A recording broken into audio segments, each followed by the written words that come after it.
మీరు ఈ వీడియో చూస్తున్నారు అంటే మీ జీవితంలో ఒక యుద్ధం జరుగుతుంది. అది బయట యుద్ధం కావచ్చు, లేక మనసులో యుద్ధం కావచ్చు. ఎవరికి చెప్పుకోలేని బాధ, రాత్రులు నిద్రరాకపోవటం, దేవుడా ఇంకెంత అని అడిగే పరిస్థితి. ఈరోజు దేవుడు మీకు ఒక మాట చెప్తున్నాడు. ఈ యుద్ధం నీది కాదు, నాది అని దేవుడు చెప్తున్నాడు. ఈ మాట ఎక్కడో ఉందో తెలుసా? రెండో దిన వృత్తాంతం గ్రంథము 20వ అధ్యాయంలో మరి ఒక్కసారి ఆ అధ్యాయం చదివినట్లయితే మీకు స్పష్టంగా దేవుడు మీతో మాట్లాడబోతాడండి. మరి ఈ అధ్యాయం అంతా కూడా ఎక్కువగా ఉంది కాబట్టి నేను ఒక్కొక్క వచనం గురించి మెయిన్ పాయింట్స్ మరి చెప్తూ నేను మీకు ఎక్స్ప్లెయిన్ చేస్తాను. సో ఈ వీడియోలో మరి దేవుడు మాట్లాడే ముందు చిన్న రిక్వెస్ట్ అండి, మన ఛానల్ ఎవరైనా ఫస్ట్ టైం చూస్తూ ఉన్నట్లయితే ఒక్కసారి ప్రీవియస్ వీడియో చూడండి. మీకు నచ్చితే తప్పకుండా ఛానల్ని సబ్స్క్రైబ్ చేసుకోండి. మరి ప్రీవియస్ వీడియోస్ అన్నీ కూడా మరి దేవుడు ఎంతో స్పష్టంగా మరి ఆ వీడియోస్లో మాట్లాడాడు కాబట్టి మరి ప్రతి ఒక్క వీడియో కూడా ఎంతో అర్థవంతంగా ఉంటుంది కాబట్టి ఒక్కసారి ప్రీవియస్ వీడియోస్ చూడండి. మీకు కష్టాల్లో, బాధల్లో, శ్రమల్లో, ఇబ్బందుల్లో మరి ఎలా మనం బయటికి రావాలి, ఎలా ప్రార్థించాలి అనే వీడియోస్ అయితే చాలా ఉన్నాయండి. సో ఒక్కసారి చూడండి, మీకు నచ్చుతుంది. దేవుడు ఎంతో అర్థవంతంగా మాట్లాడాడు కాబట్టి మీరు చూడటమే కాదు, మీ ఫ్రెండ్స్ అండ్ రిలేటివ్స్ అందరికీ కూడా షేర్ చేయండి. మీరు షేర్ చేయటం వల్ల మీ కుటుంబాలని దేవుడు దీవిస్తాడు, ఆశీర్వదిస్తాడు. అదేంటి సిస్టర్ మీరు షేర్ చేయటం వల్ల మరి మాకేమొస్తుంది మేము షేర్ చేయటం వల్ల అని మీకు మనసులో ఒక భావన అనేది కలగవచ్చు. సో మీరు షేర్ చేయటం వల్ల మరి మీ ద్వారాగా వేరొకరికి వాక్యం అందుతుంది కాబట్టి వాళ్ళు కూడా మారి రక్షణ పొందుతారు కాబట్టి అందుకు మరి మీరందరినీ కూడా నేను రిక్వెస్ట్ చేసి అడుగుతున్నాను. మీరందరూ కూడా మరి మీరు షేర్ చేయటం వల్ల మీ కుటుంబాలని దేవుడు ఆశీర్వదిస్తాడు, దీవిస్తాడు. ప్రతి ఒక్కరూ చూడటమే కాదు, మీ ఫ్రెండ్స్ అండ్ రిలేటివ్స్ అందరికీ కూడా, బంధువులందరికీ కూడా షేర్ చేయండి. వాళ్ళు కూడా మరి ఈ వాక్యం ద్వారా మరి మారొచ్చు, దేవుడు మాట్లాడవచ్చు కాబట్టి అందుకే అందరినీ కూడా షేర్ చేయమని మరి రిక్వెస్ట్ చేసి అడుగుతున్నాను. ప్రతి ఒక్కరూ చూడటమే కాదు, వీడియోస్ షేర్ చేయండి, మన ఛానల్ని సపోర్ట్ చేయండి. మన ఛానల్ని ఎంతగానో సపోర్ట్ చేసి ముందుకు తీసుకెళ్తున్న ప్రతి ఒక్కరికి కూడా చాలా చాలా థ్యాంక్స్ అండి. ఆ దేవునికే మహిమ కలుగును గాక. సో ఈరోజు మరి అధ్యాయం వచ్చేసి రెండవ దిన వృత్తాంతం గ్రంథము 20వ అధ్యాయంలో మరి మొదటి వచనం నుంచి మీరు స్పష్టంగా మరి మీరు చదువుకున్నట్లయితే మీకు అర్థమవుతుంది. సో ప్రతి ఒక్క పాయింట్ కూడా ఎంతో అర్థవంతంగా దేవుడు మాట్లాడబోతున్నాడు. ఈ వీడియోని ఎక్కడ కూడా స్కిప్ చేయకుండా చివరి వరకు చూడండి. యెహోషాపాతు మరి ఒకరోజు వార్త వచ్చింది, 3 పెద్ద దేశాలు కలిసి అతనిపై దాడి చేయబోతున్నాయి. సైన్యం పెద్దది, శత్రువులు బలమైనవాడు. ఆయన భయపడ్డాడు, కానీ ఒక గొప్ప నిర్ణయం తీసుకున్నాడు. మొదటిదిగా ప్రజలందరినీ కూడగట్టాడు, ఉపవాసం ప్రకటించాడు, దేవుని ముందు నిలబడ్డాడు.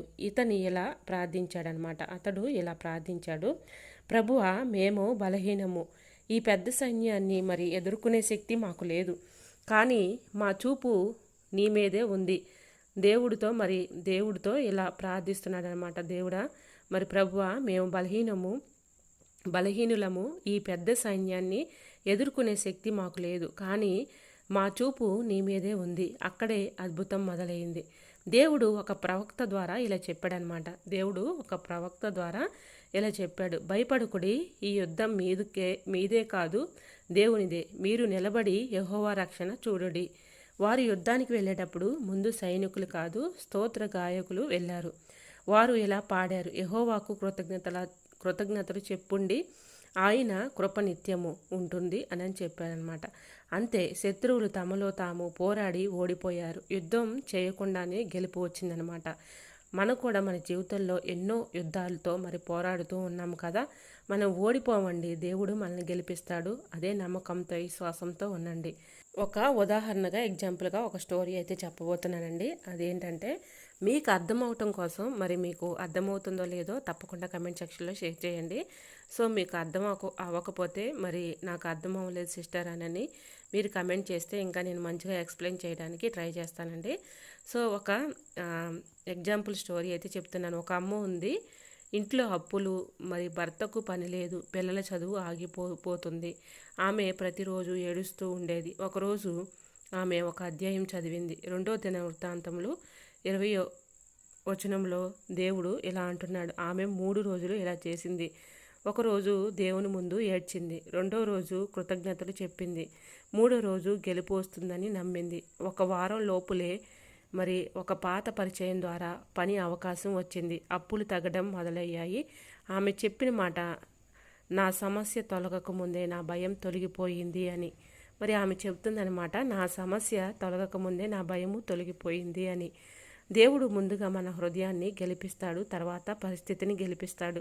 మీరు భయపడవద్దు, కృంగిపోవద్దు, బాధపడవద్దు, మరి మీరు వేదన చెందొద్దు. దేవుడు ముందుగా మన హృదయాన్ని గెలిపిస్తాడు, తర్వాత పరిస్థితిని మారుస్తాడు. 3 రోజులు మరి ప్రార్థన విధానం ఎలా చేయాలనేది చెప్తానండి. ఇంకా దానిలో ఒక్కొక్క పాయింట్గా మీకు వివరిస్తాను. మరి పెన్ను అలానే నోట్స్ దగ్గర పెట్టుకున్నారు అనుకుంటున్నాను. సో మీరు దగ్గర పెట్టుకుంటే మీరు నిజంగా చాలా ఇంట్రెస్ట్గా వాక్యం వింటున్నారనమాట. సో మరి 3 రోజులు ప్రార్థన విధానం ఎలా చేయాలి ఏంటి అనేది ఒక్కొక్క పాయింట్ మనం తెలుసుకుందాం. మరి మొదటి పాయింట్గా భయం వదిలేయాలన్నమాట.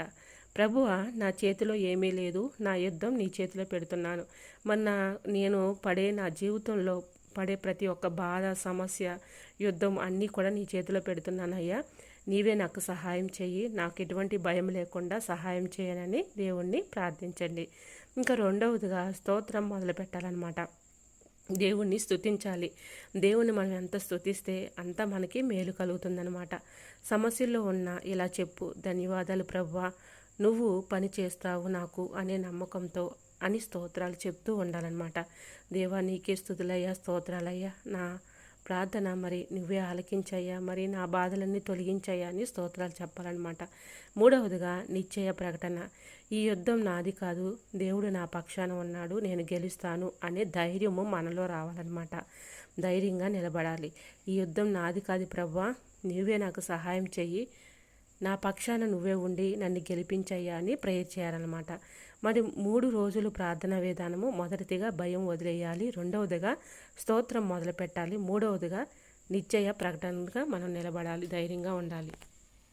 చిన్న ప్రార్థన అయితే చేసుకుందాం. అందరూ కూడా కళ్ళు మూసుకొని మరి ఏకీభవించండి. ప్రియమైన పరలోకపు తండ్రి, ఈ వీడియో చూస్తున్న ప్రతి హృదయాన్ని తాకుము.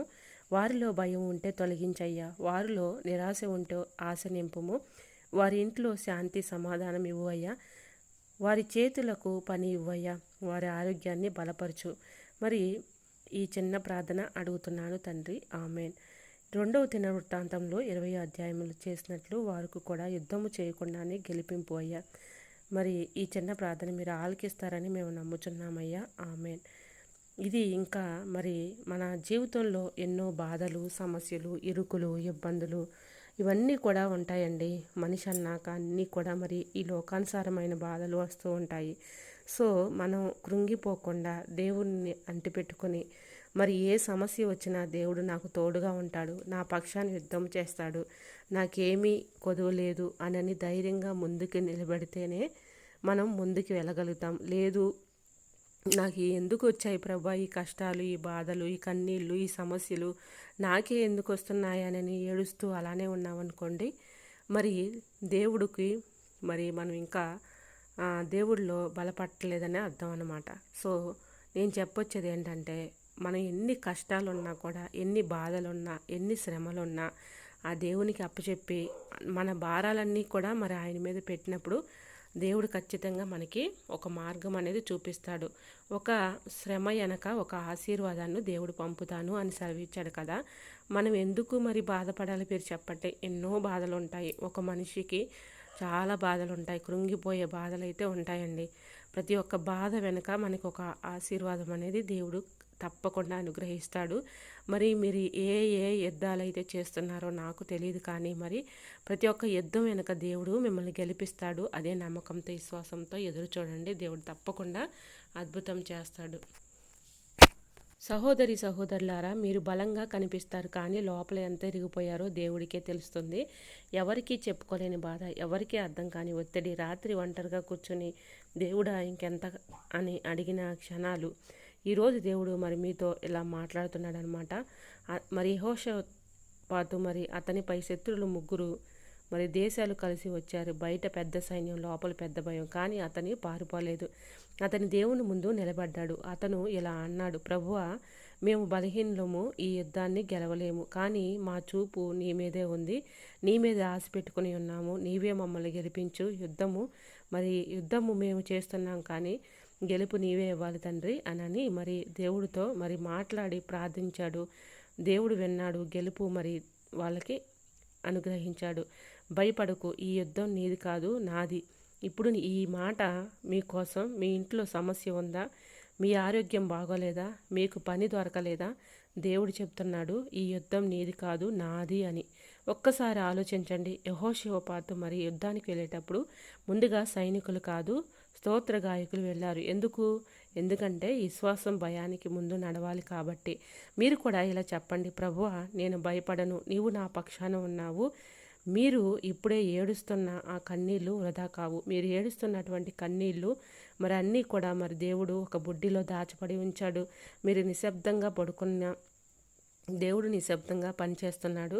ఈరోజు ఈ మాట రాసి పెట్టుకోండి, ఈ యుద్ధం దేవునిది, గెలుపు నాది. చిన్న ప్రార్థన చేసుకోండి, దేవుడు ఖచ్చితంగా మిమ్మల్ని తాకుతాడు, భయాన్ని తీసేస్తాడు, మీ ఇంట్లో శాంతిని ఇస్తాడు, మీ జీవితంలో కొత్త ఉదయము తీసుకొస్తాడు. మీరు బలహీనులు కారు. మరి మీ చూపు అంతా కూడా దేవుడి మీద పెట్టండి. తప్పకుండా దేవుడు ఖచ్చితంగా మీకు అద్భుత కార్యం చేస్తాడు. మీకు ఏదైతే కావాలనుకుంటున్నారో అవన్నీ కూడా జరుగుతాయి. సో ప్రతి ఒక్కరూ కూడా మరి ఈ వీడియోని మీరు లాస్ట్ వరకు విన్నారు అని నేను అనుకుంటున్నాను. వింటే మరి ఈ వీడియో నచ్చితే తప్పకుండా చిన్న లైక్ చేసి మీ ఫ్రెండ్స్ అండ్ రిలేటివ్స్ అందరికీ కూడా షేర్ చేయండి. మీరు షేర్ చేయటం వల్ల మీకు తెలిసిందే కదండి, మరి మీరు షేర్ చేయటం వల్ల మీ కుటుంబాన్ని దేవుడు ఆశీర్వదిస్తాడు, దీవిస్తాడు, గొప్ప మేలులతో మరి నింపుతాడు. ఈ వాక్యం మీకు అర్థమయ్యింది అని నేను అనుకుంటున్నాను. అర్థం కాకపోతే తప్పకుండా కామెంట్ సెక్షన్లో షేర్ చేయండి. ఎటువంటి ప్రార్థన అవస్థలు ఉన్నా మరి కామెంట్ సెక్షన్లో తప్పకుండా కామెంట్ చేయండి. మీ అందరి కొరకు కూడా నేను ప్రార్థిస్తున్నానండి. మీ ప్రతి ఒక్క కామెంట్ కూడా చదువుతున్నాను. ప్రతి ఒక్కరి కొరకు కూడా నేను ప్రార్థిస్తున్నాను. దేవుడు ఖచ్చితంగా మీకు మేలు చేస్తాడు, అద్భుతాలతో నింపుతాడు. చాలామంది కూడా కామెంట్ చేస్తున్నారు, సిస్టర్ మరి నాకు అప్పుల బాధల్లో ఉన్నాను అని చాలామంది కూడా మరి ప్రేయర్ చేయమని రిక్వెస్ట్గా అడిగారు. అందరి కోసం కూడా ప్రేయర్ చేస్తున్నాను. చాలామంది మరి జాబ్ కొరకు కూడా ప్రేయర్ చేయమని అడిగారు. వారందరికి కొరకు కూడా నేను ప్రేయర్ చేస్తున్నాను. సో మీరందరూ భయపడవద్దు, కృంగిపోవద్దు, దేవుడి మీద భారం వేయండి. మరి ప్రతిరోజు కూడా మీరు వాక్యము చదివి ప్రార్థించండి. తప్పకుండా దేవుడు మీకు గొప్ప మరి అద్భుతాలతో నింపుతాడు. మీకు ఎటువంటి బాధలున్నా, ఎటువంటి సమస్యలున్నా ప్రతి ఒక్కటి కూడా మరి దేవుని సన్నిధిలో కొమ్మరించి దేవుడిని అడగండి. దేవుడు ఖచ్చితంగా మీకు మేలు చేస్తాడు.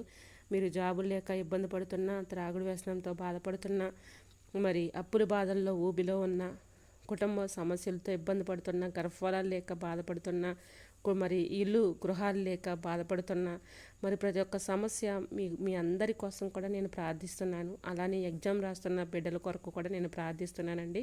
సో మీరందరూ కూడా డిసప్పాయింట్ అవ్వద్దు, ప్రార్థించండి. దేవుడు ఖచ్చితంగా మీకు మేలు చేస్తాడు. ఈ చిన్న వాక్యము మరి దేవుని వినికిడిలో దీవించును గాక. మీ అందరినీ దేవుడు దీవించును గాక. ఆమేన్. మరొక వీడియోతో మళ్ళీ కలుసుకుందాం. అంతవరకు అందరికీ కూడా ప్రైజ్ లాడండి.